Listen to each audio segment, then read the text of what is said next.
সাকিব বুবলির ঘনিষ্ঠ সূত্রে জানা গেছে চাঞ্চল্যকর তথ্য। শর্ত সাপেক্ষে বুবলি দ্বিতীয়বার সাকিব খানের সন্তানের মা হচ্ছেন। বর্তমানে তিনি অনাগত সন্তানের অপেক্ষা করছেন। শোরুম উদ্বোধন ব্যতীত শুটিং থেকে দূরে রয়েছেন তিনি।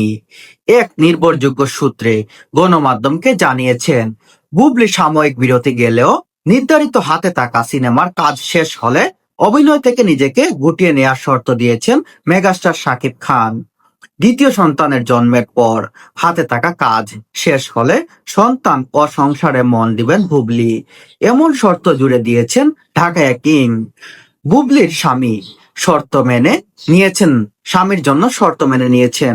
অভিনয় ছাড়ার শর্ত মেনেই বুবলি দ্বিতীয় সন্তানের মা হতে যাচ্ছেন। যদিও এ নিয়ে তারা মুখে কুলুপ এঁটেছে।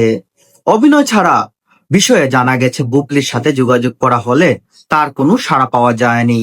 তবে বিশ্ব ভালোবাসা দিবসে ফাল্গুনের প্রথম দিন উপলক্ষে একটি বেসরকারি টেলিভিশনের তার সাক্ষাৎকার নেওয়া হয়।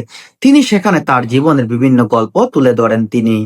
সেখানে তিনি আরো বলেন, তিনি শাকিব খানের বর্তমান স্ত্রী। তিনি শাকিব খানের এখনো প্রাক্তন হিসাবে কোনো আংশিক বা কাগজপত্রে কোনো কিছু এখনো দেখাতে পারেন।